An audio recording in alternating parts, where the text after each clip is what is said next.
Welcome to the Wizard of Cause, your go-to podcast for social impact, where we speak to innovative businesses, how they give, and of course, the charities that they love and inspire them. Now, whether you're an entrepreneur, a startup founder, or a business professional looking to stay ahead of the curve, the Wizard will show you how to build lasting social impact on the world.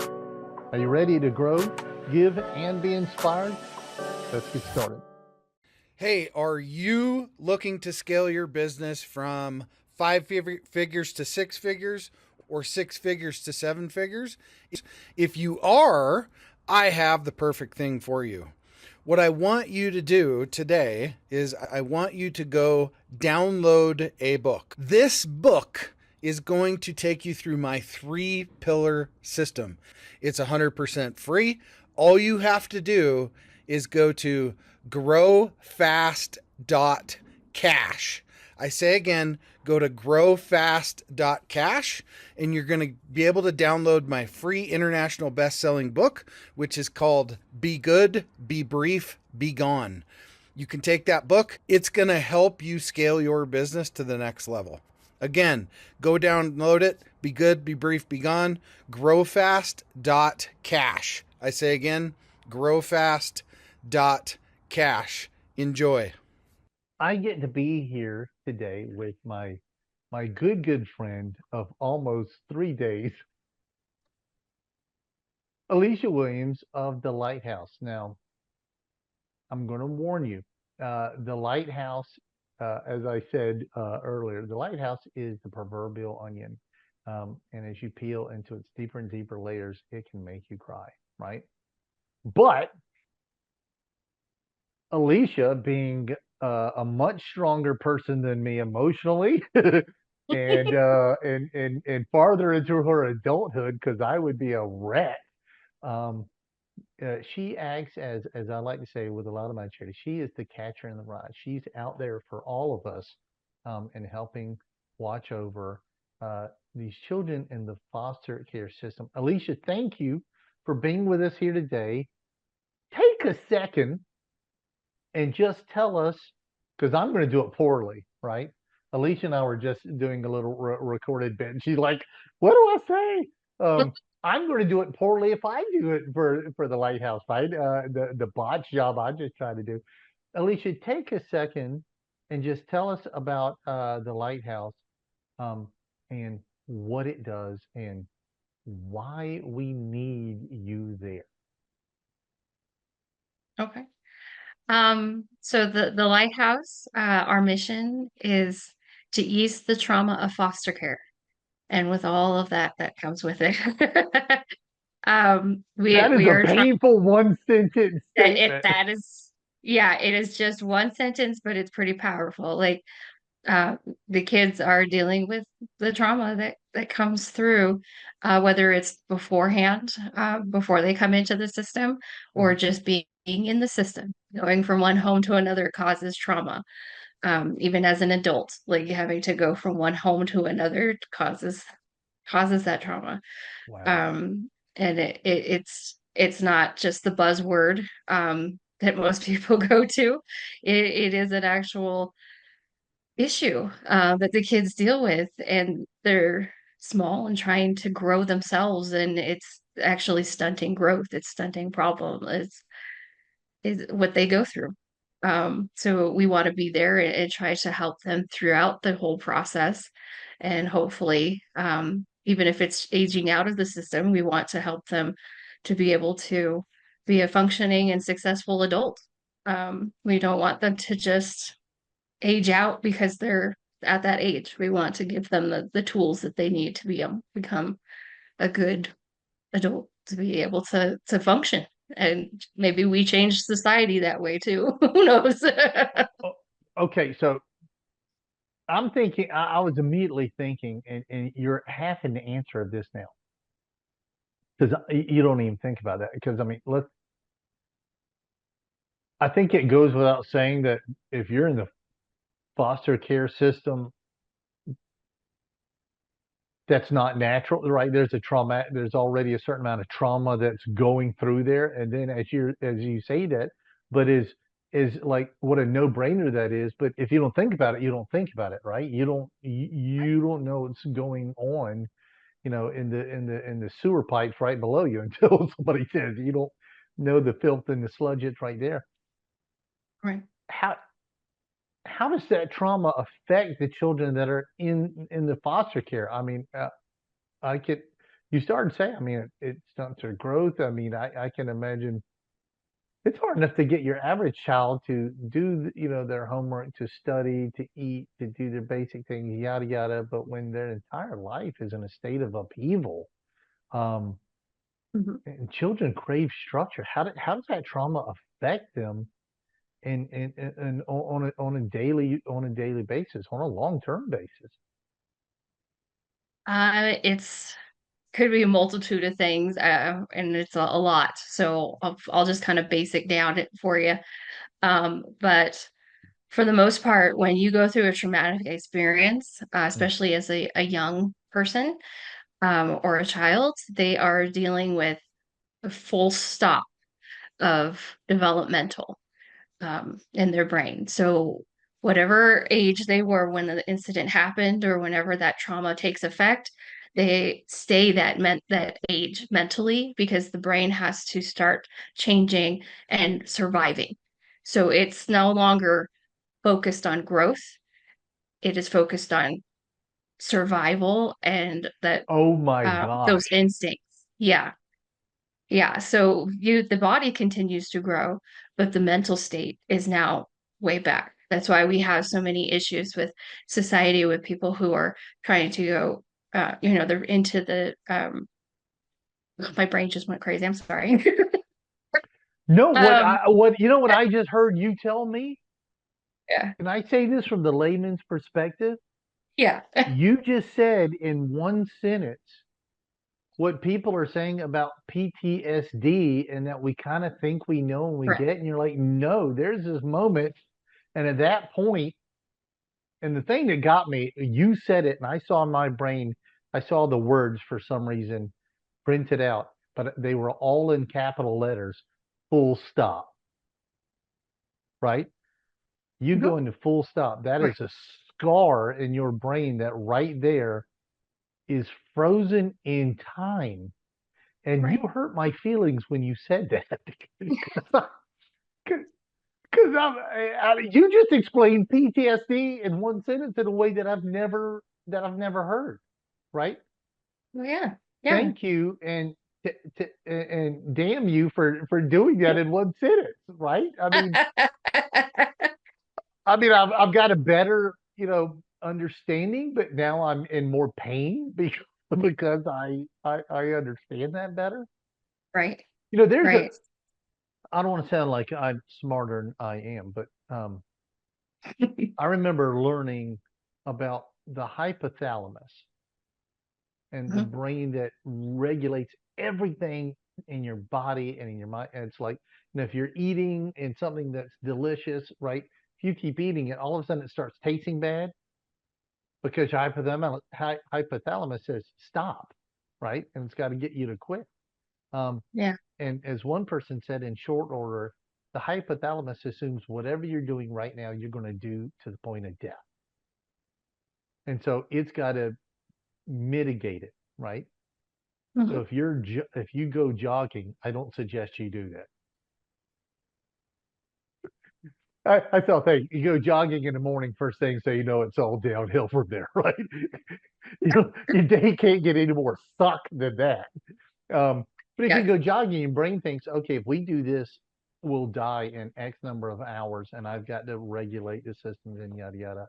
Um, right. it makes you thirsty, to drink water, makes you do everything. But it's the thermostat of all your systems in your body, and when you Mhm. said it puts you on full stop, you're now no longer in growth, which is where the child isn't that where the child's supposed to be? Growth, Right. growth, growth, growth, right? The farmer nurtures the little plant, you know, Mhm. does the soil, and no, that plant is like, I'm trying to not die. I'm Right. trying to not die. Why are you hurting my feelings today? Why are you? So I got Still to ask works you. if you want. Go ahead. Go ahead. You have the floor. No, I was actually gonna just kind of elaborate a little bit on that Go as ahead, well, please, please. because you It is brought up your. PTSD, Mhm. so that's a good thing. Because I was gonna say that. So kids that handle or in foster care usually do not have what they call PTSD. They have complex PTSD. So what I've had that explained to me as, say you are going camping in the forest. You're going to go uh, do this camping trip. You're all excited. You go to this thing, and all of a sudden, a bear attack hits. You know, bear's there. It's attacking you, and you survive. However it went through, you survive through that whole thing.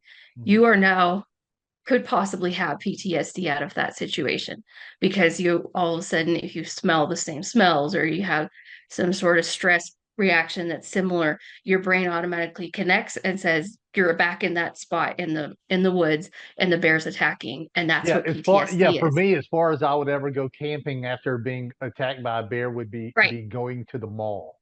That would be right, camping for me, right? right.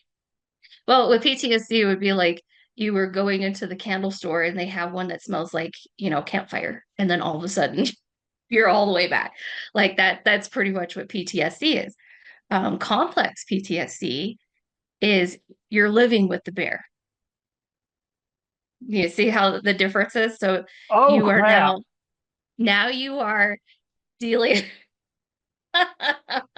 That's complex PTSD. You never know. It's a constant survival mode that you're in. Yes, Okay, yes. okay. For the kids in the back, every 5 minutes we're going to stop and we're going to have a hug, an emotional hug session. Um, Yeah, yeah. But I had a couple kids that did have complex PTSD. I used to be a foster parent. I adopted through foster care. So my daughter actually has complex PTSD. God So bless you. it's, You fostered and then adopted her, and you said, no, you're not moving any further. yes, yeah, Oh my gosh, exactly. that child hit the lottery. Oh my. Yeah, so she's doing way better now and she's getting the help she needs, but she still has those days where the episodes will hit and it's like she had one time we just went to bed and I shut the light off and full on episode she went got transferred all the way back to some time Mhm. in her past that had her totally in a state of like rocking herself and freaking. And you don't want to touch her. You don't want to say, "Hey, it's like you can't say anything because she's in that lizard brain that we have that's just kind of like survival." So I just had to be there and keep her safe through the whole thing. And then all of a sudden, when she snapped out, she was like, "Okay," and she breathed through it. And I just kind of held her until she felt a little bit better. But yeah, there's really nothing you can do. It's not like you can, you know, not do the triggers. Like it's not just something you avoid. It's something that just happens. And it's just a light, just turning the light off for bed. And that's Well, and what you and I happens. aren't going to So think of that, right? We're not going to think right. that this is the Yeah. problem. Yeah. And she So, wouldn't have any idea either. Sometimes the brain connects when you don't want it to. It's not like she could sit there and say, "Oh, turning that light off is really going to affect me." She's literally a million times before we've turned the light off and it'd be fine. But all of a sudden that day, something triggered in her and she had to just deal with those I'm so connections. sorry. That poor So, girl. Oh my gosh. yeah, yeah. You know, I was walking around one day and there was we went to this meeting and there's an older woman there and she wore this perfume. It was strong. But I turned into a 5-year-old boy. Not negatively, but because they say smells most, closely Mhm. related to memory like that, right? Oh, But I'm yeah. like, your perfume makes me feel like a 5-year-old boy. I mean, it took me back to a place, right? I Hmm. said, when I went to this school in this kindergarten, somebody wore this perfume. And she said, it's called Taboo. A smoky voice. It's called Taboo, and it's been around for a while. And I'm like, okay, okay. Um, but and I can only imagine that being and we're sensory people, right? We Hmm. we see things, we touch things, we're very visual. I can imagine. Okay, so it begs one question. It begs one question. I know we all grow up and, when we're children and we're building sandcastles in the beach or forts, in our backyard or out of couch cushions, we say, I'm going to grow up and deal with children and suffering through some of the worst hours of the worst days of their life. Um, um, how did Elicia get onto the path that would set her in saying, I'm going to put myself in the mouth of the dragon to face this kind of thing and work with these children on a daily basis? That's not your, I was going to say, your average bear making fun of Yogi Bear, but I don't want to do bear comments Yeah. after after complex PFD. Now you're living with the bear, right? Yeah, yeah. So how did you get it? What got you here? Because this is a Um, very specific thing. I mean, it yeah.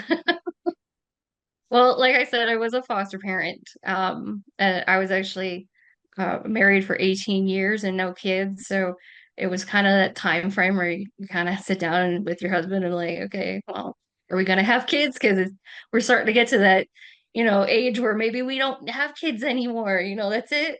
right, And we decided, let's try foster care. And we went to that initial date where you go in and see, get asked questions and see how, can you do this? And it scared us it scared the crap out of me. I'm just gonna say that.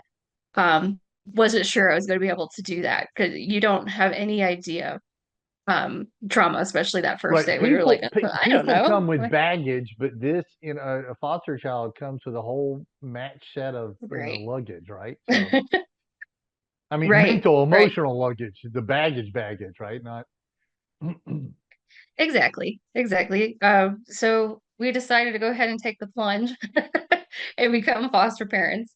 And it took about a year to get through all of the training and everything, but we became foster parents. And yeah, yeah, you can always, let's just say you can't prepare yourself as for anything. Like you can't go You to think these you're prepared, but there's trainings certain and things there's no yeah, prepare. no, no, because every kid is different, that's just normal. Every kid is different. But you don't know their experiences, you don't know what they've been through, and when they walk through the door, you're just, you know, let's go for this ride. Like, let's just do this. So And I how don't know if I would have done it all over again after that first year because that was hard. That was a really hard year.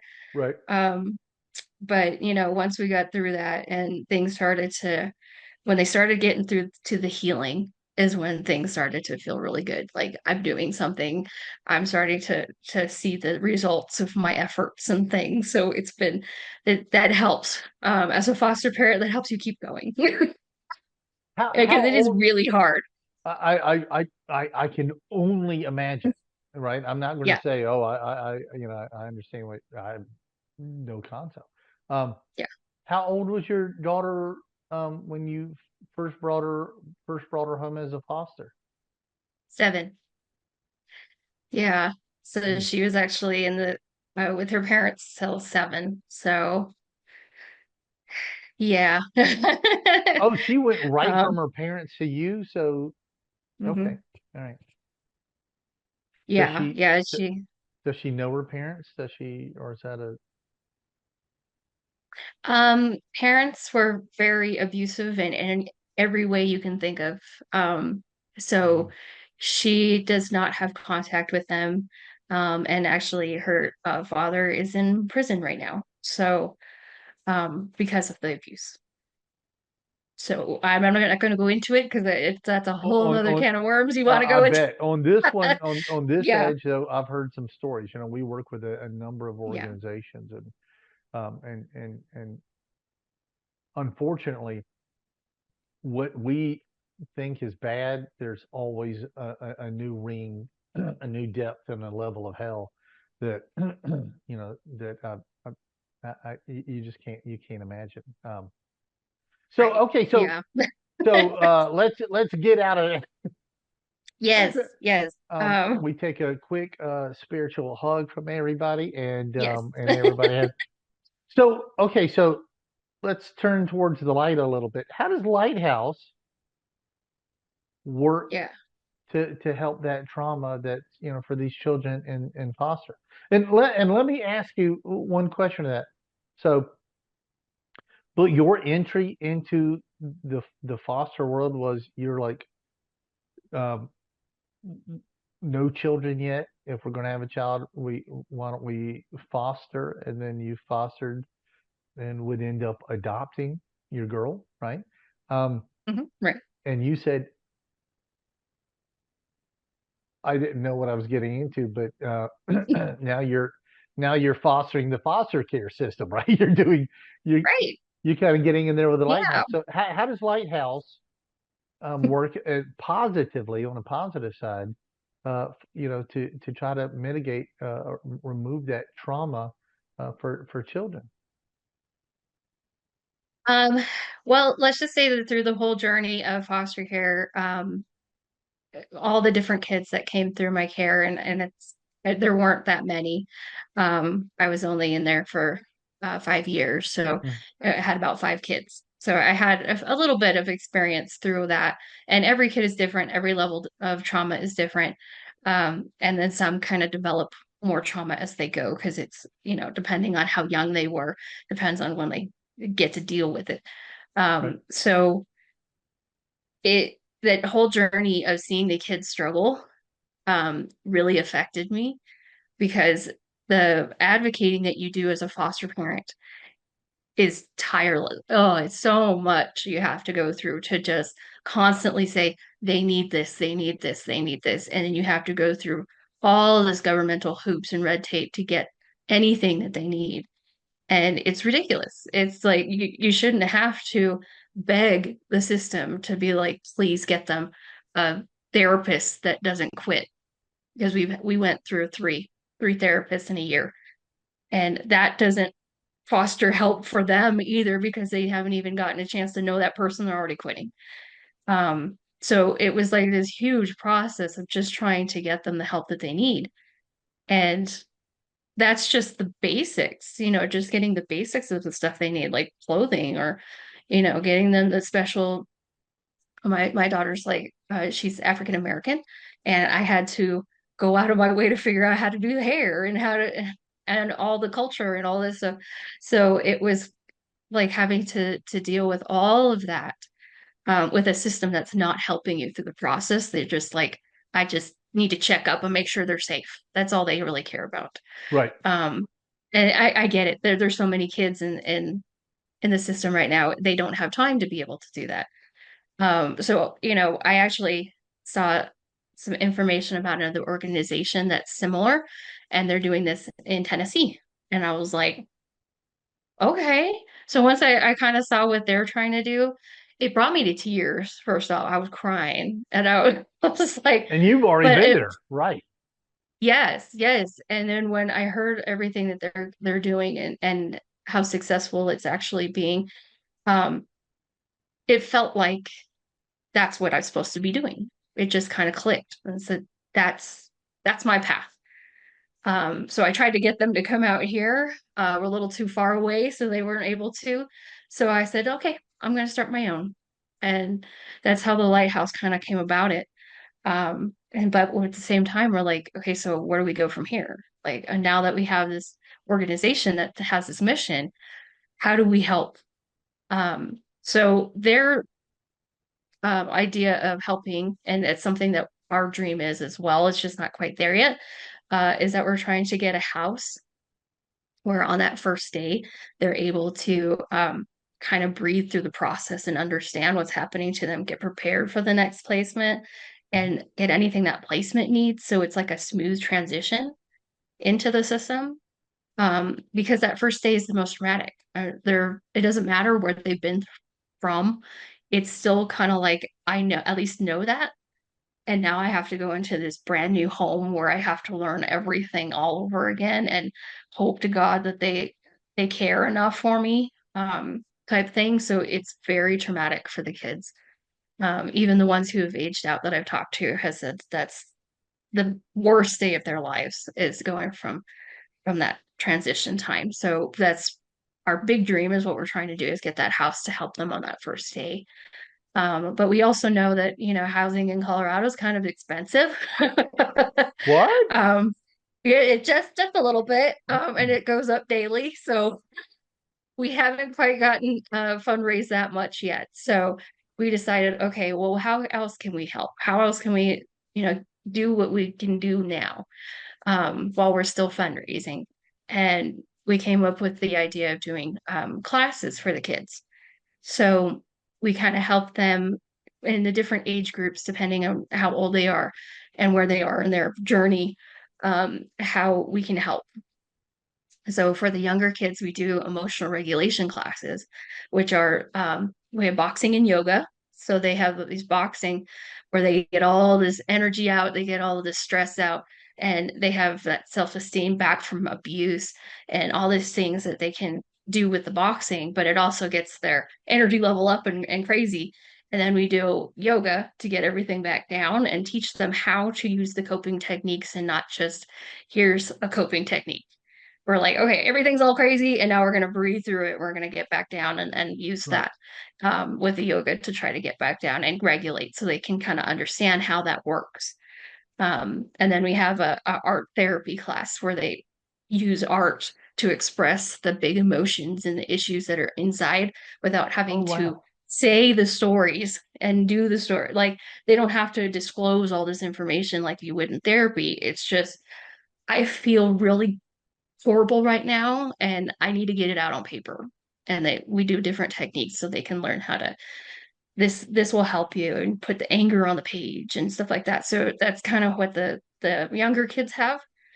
And then we have for the older kids, Is there we a have science behind that they're like if they talk about it, it's like a little more triggering or reliving it, but if they color it, if they paint it, if they draw it out, it's more getting it out without having to. kind of because at the ages that they are, sometimes they don't even understand what happened. Hmm. They just know that they're very angry or they're very stressed and they just anxiety, so much anxiety, and they just don't know how to cope with it because they've been through something an adult would have been through, Hmm. and they have the responses that an adult would go through if they went through that. But the kid's brain is not capable of figuring that out. So Right. sometimes they're just like, I don't even know what this is. I don't even have a name for it. So you can't really express so you can't say that in therapy, like, oh, I really feel frustrated, or I really feel because they don't even know what that means. Right. Right. Right. So yeah, so the art therapy kind of helps them express it without knowing what the name is, without having to, delve into some deep things that they've gone through. It's just kind of getting it out. Got it. So Got it. yeah, exactly. So Um, so you yeah. touch this a little bit, right? And but I've got to come back and I've got to ask it. So Looking to grow your business beyond 5 figures, 6 figures, 7 figures plus, what I want you to do is go download this book. The title is called Be Good, Be Brief, Be Gone. It will help you grow your business past 5, 6, and 7 figure. Go download the book today, growfast.cash. I say again, growfast.cash, and download the book for absolutely free.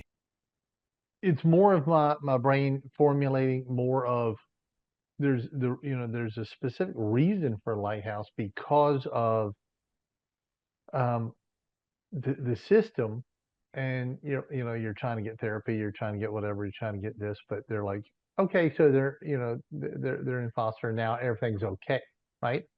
How does the foster system currently handle children that are entering into it? Because Currently, yeah, it's just a pickup and a drop off. They pick them up wherever they are, and then they drop them off in the new placement. That used to be before COVID, that at least had some interim time in a room somewhere. So they would take them back to the office and just put them in a conference room or something. Just throw some vending machine snacks at them to be like, here, just I'm trying to find a placement so that just at least you're safe and fine. And they go off to do what they need to do. But because of COVID, it kind of turned into a we can't have you at the office anymore because it's no contact stuff. So they just kind of left them where they were until they could pick them up, and then they'll drop them off.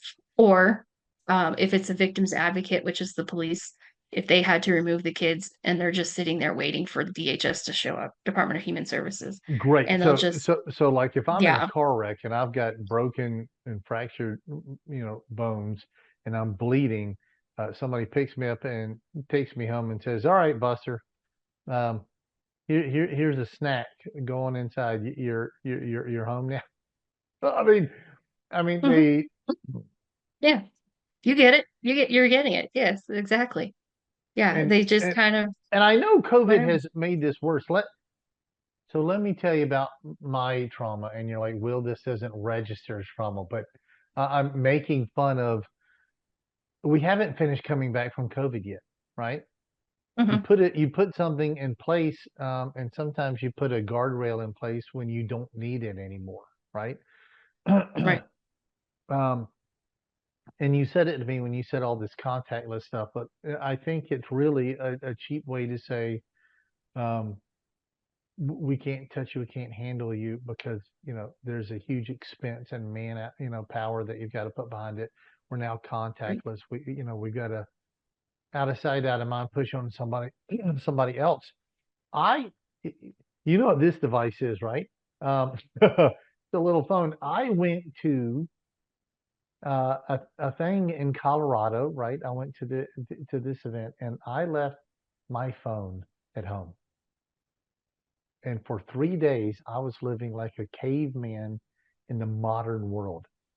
I Right. I could not order food on the plane. I am dripping with cash and debit and credit cards, and they wouldn't sell me food because they're contactless and I have to order it Hmm. through the phone. Yeah. I'm like, this is not a cheap seat that I'm in, and you can't sell me food. We're contactless. Now Right. multiply that by, well, it's a foster care system, and here's a traumatized child. It'd almost be better for the child if the child had been in a car wreck but had a healthy, uh, you know, healthy, happy home because they can stitch the child up, give them a cast, give them a lollipop on the way out the door, and mom and daddy, take them home and they live their life, right? But here it's, we're going to exacerbate the already bad problem. And no, we're contactless, push them through the system like cattle through a cattle stall, right? At a beef factory. And that, Mhm. why are Exactly. you And hurting I my think, feelings? right? Okay. So and it jumps us in. It's a springboard in a gymnastic meet. Yeah. The house. Let me not just say. So how does getting a house do it? The house the house springboards us into this because they have a place that they can go to, and besides a few of these other services, but it's a softer landing, and Right.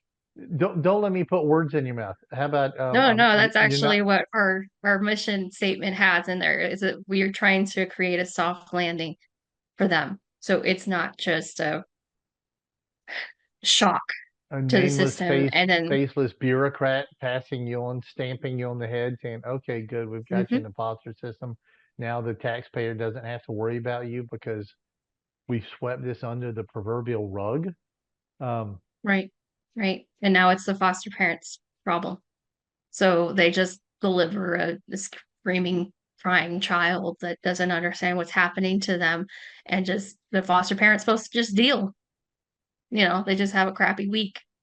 That's pretty much what they're saying. Like, just deal with what's going on with the kids. But so you Um, can't get rid of the trauma, but if the child's coming out of a often, it's got to be a pretty bad situation for the state to come in and say you're going mhm, into the foster system, right? Um, right. and I don't want to use the ugly term of a halfway house, but it's like a station on the way, and they're like, no, no, we're Mhm. human beings here. We're going to take care of you. It's okay. We're going to find you a place. Um, Right. Right. Yeah. Yeah. We'll actually be talking to them age appropriately, of course, but we'll be talking to them about what's happening. Because a lot of the system does not talk to them at all. They just kind of pick up, drop off. There's no talking. They barely can answer any questions. So now we can kind of sit down with the kids and be like, okay, this is what's going on.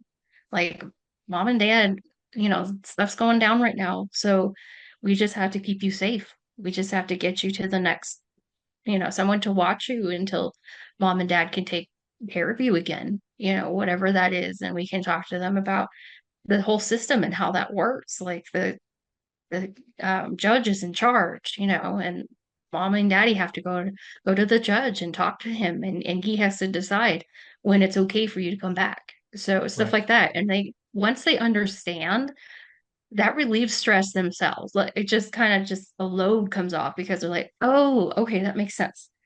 Like, okay, I know what's happening next. And then we can say, we don't know about the place you're going to, but they're supposed to be, taking care of you. They're supposed to make sure everything is going to be okay.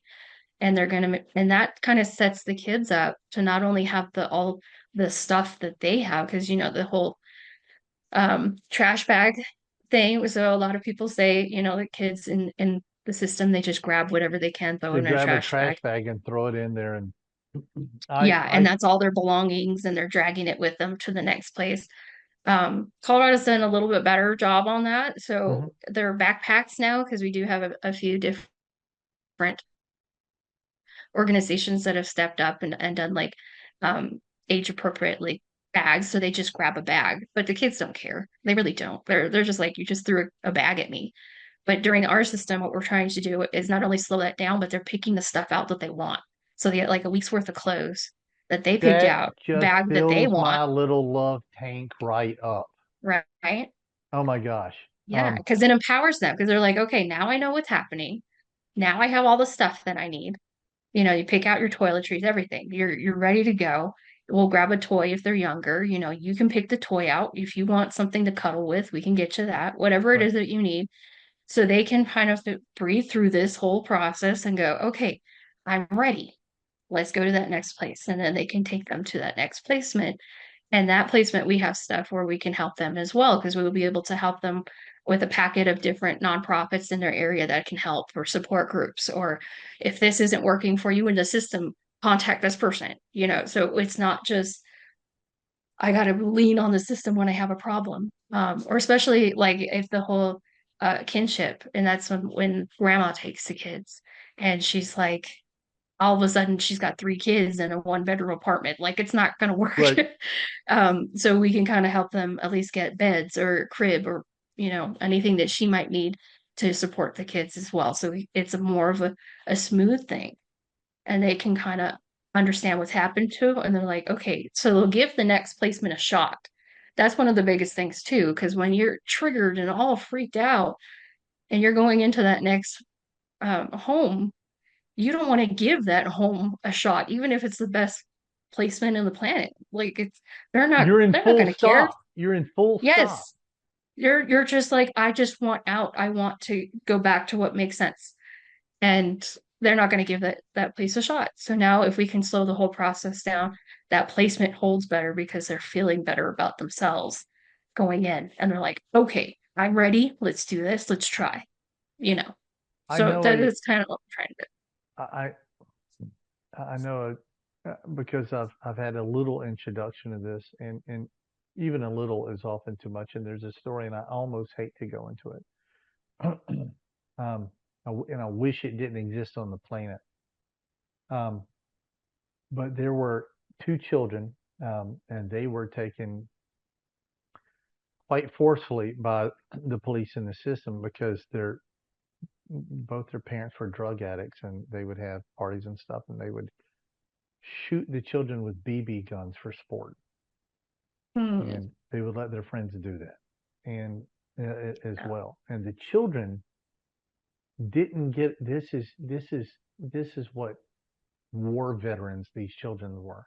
They didn't get upset until when the police came and the system came, and they just took their stuff and they took a trash bag and they threw it in.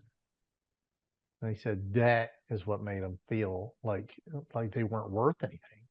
They'd gone through such hell, but at that point they just said everything the few items we had um, are being carried around like garbage. So when they take that little bit of time and they give them back and let them pick something and then do this. When you say they go to full stop, that just hit so painfully home, right? Yeah. And somebody put it better than I could have. They're like, you know why there's so many um, costumes and Halloween things and everything else where the child is the villain. And I'm like always wondering that, right? Like, why is a child, why do we sometimes want to pretend like we're Darth Vader? And I think they brought Darth Vader up, right? And they said, because children are small and the villain scares people. The villain's not afraid. They Mhm. don't want to be a bad guy, right? They're not thinking of Darth Vader harming people, right? Because they're not going to do that. But Darth Vader's not afraid. And Darth Vader's, the bigger person in the room, right? So Mhm. if you've got the villain that everybody's running from, and for a second they're going to pretend that they're the big scary person, I'm like, nothing makes that come crashing home than like this. And the sole fact that you unfortunately peeked behind the curtain and did what you're not supposed to do, and you looked and saw how the sausage was made, right? And Right. that Right. scares and freaks a lot of people out because it's rough back there. Um, Hmm. but you see, the system and how it's grinding them through it. God bless you. And so I gotta ask you a question. You had 4 or 5 fosters, and then you came across the girl that would become your daughter, and you said, no, you're staying with me. She was actually my first placement. She was Oh, my and then first and one. then you had other Yeah. fosters behind it. Oh my gosh.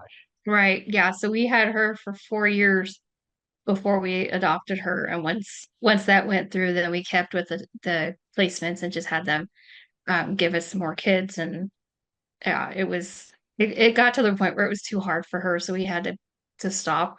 And plus, with the nonprofit, it was kind of taken off, and I was like, okay, well, I can't do both, so I had to make a decision on whether to continue doing the foster care because you don't want to shortchange the kids. They need Alicia, so much don't you attention. dare. Don't you dare make it sound like you dropped the ball or didn't do you've already done 1,000 times what everybody the average yutz on the street like me does. I mean, if you took in Right. one and went through that first traumatizing for you year, right? Hmm. And then adopted that girl, made her your permanent family. Now she's, oh, that's so moving. And then trying to listen to you sit here, it makes me emotional. And you're sitting there like, oh, but I couldn't do. Are you kidding? You've done one of the Yeah. hardest jobs on the planet, and I will not allow you to sit here and act as if you're not doing good enough. Right. Okay. Right. So Yeah. so before I organize a parade in your honor, and I'm not saying I won't do that. Um, what are the every nonprofit has an ask, right? That's the whole problem. Um, you don't have a widget or product or something that you turn out every day. You don't make coffee for people to. So what's the day to day, the month to month, quarter to quarter, annual need for the lighthouse for people to be able to help, for for people to partner with you to act as your donor base. What does the lighthouse mostly need? especially because that's where shooting the credit shines. What Right. what does the lighthouse need so that you can keep doing what you do? And let me say it because I will not allow you to talk bad about yourself. What so that you can do more, so that you can do the full house, the system, provide as soft a landing as you can as people are passing through it, so they don't go through the meat grinder. Um, what does the Right. lighthouse need? What does that look like? Well, for the life skill classes, we are making do with what we've been able to fundraise so Mhm. far. And since it's so new, our expenses are not high yet, but what our plans are is to be able to help at least 50 kids in the life skills and emotional regulation classes, and that's costs money, unfortunately. Well, so Um, what so does that look like? What would it cost to fund that? And that's just one program, right? But what would it cost to fund mhm. the 50 children? I'm assuming we're talking about per year. Yes, Okay. yes. Well, So so what would that cost? so a total would be 65,000 to be able to have our own place and our own way of helping them and get all the supplies that they need, and be able to employ somebody to do it full time and make sure the kids are handled every week. And that's just for the life skill classes. But when we're open to talking about different ways of that Mhm. working as well, so it's not just this huge number. We're like, trying to find That is businesses that not a want huge to. number. It feels huge to me. No, no. But But yeah, but but that's it's can not. I mean, if you think about it, yeah, it's not really a big number, but it is something that's been very hard and out of reach for us, and that's just for the life my skills. small organizations, their first big hurdle they want to get to, and it's not that much, is a hundred twenty thousand a year, right? And the blessing is that becomes ongoing. So, but Yeah. what else? What else besides that? Well, that's just for the life skill classes. Mhm. Um, we also for the house is a lot more. Certainly. Because of course, we have to if we want to purchase the house, but we're also open to changing different ways of that, like, renting or however we need to do it. But if there's somebody out there that, just happens to have a home or just hanging out, we would love to use your home. But Right. if we could, the dream is to just go ahead and have it purchased so that we don't have that expense year after year. If you need a Um, big tax write-off, every yeah, year exactly. Pretty for your big, and we're willing to figure out different ways if it's land or whatever. But it does help us get something a little closer to. We're trying to do it between Denver and Arapahoe County because those are our biggest needs. yeah. And we don't technically they don't have very much there, so we are trying to make sure that we connect to the biggest need. But that huge thing is close to 700,000, just because of the home and how the upkeep and keeping somebody on call for 24/7, and volunteers will be coming in, so it's not just pay. We're not doing like a whole crew of people, but it will be volunteers and they'll be educated. We're going to try to get internships from colleges and things so that we can kind of get the need met, um, professionally, and then that also helps them out as well to be able to be a therapist or to be um, a social worker or those types of things because they need that internship to be able to be those things. So it kind of helps them at the same time. So we're trying to keep that cost down, but that's the big one. 700,000 is quite a bit. Um, but at the same time, like Sometimes. we're trying to figure out a way, that we can figure it out. Well, even if it's someone who's just like, you can use this space until you find something, that would be fine as well. Like, we just want it to be that homey feel, because you don't want to have a daycare feel when you're dealing with that day. Like you want to have something that feels soft and comfortable and not scary. So yeah, we don't want to institutionalize it there. We want to So go at a full stop to back into grow mode, right? That's the exactly, that's the exactly. whole I love point. that. So I'm gonna make a little plug for you. And it's what we do anyway. But I'm gonna say if you're watching this, right, remember, the lighthouse. You can give to them. You can go directly to them. You can donate. Recurring donations are obviously the best. That has to be between, you and your family, and to see what is best. You can give 20, 50, $100 a month, which you can spare. Wonderful. But if you have a business, and this is our specialty, if you have a business, you take plastic at your business, and every time you do that, and you pay that fee at the end of the month, right? Visa, MasterCard comes in, they take their fees out of you. There's a portion of that that goes back into the system, but it could go to the lighthouse to help Elicia, help some children that are seeing some of the worst hours of the worst days of their life, land in a soft spot, right? Get a little extra help, a little extra nurturing, and get on back onto the path of growth for them. Um, and the blessing of it is when a business comes on with us, they never they never leave. Elicia, here's a cool story. Um, 13 years ago this month, we had a car dealership come on. Not your average size little business, right? This one a little better than normal. This group does $1 million a month in plastic, right? Yeah. We would show them how they were overpaying. They would save $30,000 a year. They donate to their charity $140,000 a year, just them. And they've been doing it for Wow. 13 years, right? And even if we didn't have you getting two, three, $400,000 a year, if you had an extra $140,000 coming in a year, that would help get that home, because you would have long-term sustainable funding, right? If you have a Right. if you have a business, you can be what we call a permanent donor for Elicia to help these children. Elicia, emotionally, morally, she is a much stronger human being than I am. She's Conan the Barbarian, and I'm the clown on the edge of the corner. I'm a jellyfish in comparison, because I couldn't do this work.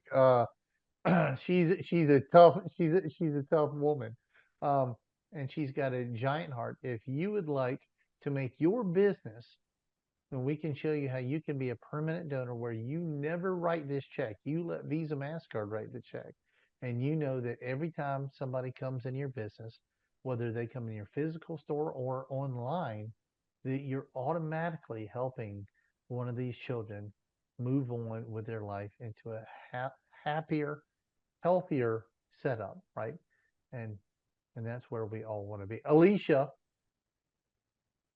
thank you, dang you, thank you so much for coming on. You break my heart, but then you give us hope in the end of it, when we're done. But you know you've got to show us the dark underbelly to show us why we need, the good things, in the world, and why we have people. Elicia is proof that not all heroes wear capes. um just ask her daughter, right? Sometimes they have a spatula and they're in the kitchen making something for dinner, right? And that's what they do. um Thank you, again, for coming on. Please don't be a stranger. I think what we should probably do is, you come back every once in a while, and tell us how your stuff is going, and we see what we can really do to boost you as much as possible. I'm so glad you I'm so glad we've got you out there being the catcher in the rye to help us, because Lord knows I do not want your job. I'm glad you're doing it, because I can't do it. So thank you so much. Any closing words for us? Um, I can't think of anything. Well, I because for appreciate you you, the having me work is day on. to day, right? Yeah. Yes, yes. I'm hoping that this reaches some people so we can kind of spread the word and see if we can start helping more. Because that's the ultimate goal is see if we can help, as many kids as possible. So, Well, we're going to have your links down below, right? Right now I'm pointing at nothing because we're just in here and studio wise and recording all this, but they're going to magically appear, right? Your links are going to be below. If you have a business and you'd like to become a long-term permanent donor and help these children and build a lifetime legacy for your business, and automate your philanthropy, you can click one of these links below and we'll show you how to do that. In the meantime, Elicia, Sharing the Credit is part of the Strategic Advisor Board, which is a collection of CEOs. And our combined LinkedIn presence is 15 million views every 90 days. And your stuff is going to go across a much wider platform. And I hope to help you get a few extra donors to do your terribly worthwhile, terrible work. The work that you do that's there because of terrible things, terribly needed because of terrible right, things. right. Not Alicia's not terrible. She doesn't do her work terribly. It's a bad thing and she has to do it, and because of it, she's terribly needed. Thank you so much for being on today. Well, thank you for having me. I appreciate it. All right. I will see you. Hey, we all want to scale our business. Hey, I have the answer for you today to help you do that. If you're looking to scale from 5, 6, even 7 figures and beyond, book called Be Good, Be Brief, Be Gone. I'm going to give it to you for free. All you have to do is type in growfast.cash. I say again, growfast.cash, and you can download the book for absolutely free. I hope the book helps you this year. Take your business to the next level. Again, go grab the book, growfast.cash. I say again, growfast.cash. I wish you the best and grow, scale, and win. That wraps up today's episode of The Wizard of Gauze. We hope you've enjoyed the insights and ideas shared in today's conversation. Now, if you found value in this episode, don't forget to subscribe and tell us how we're doing. Your feedback helps us bring you more content that matters. And of course, stay connected with us for updates, tips, and more. Until next time, keep giving, take care, and keep making an impact.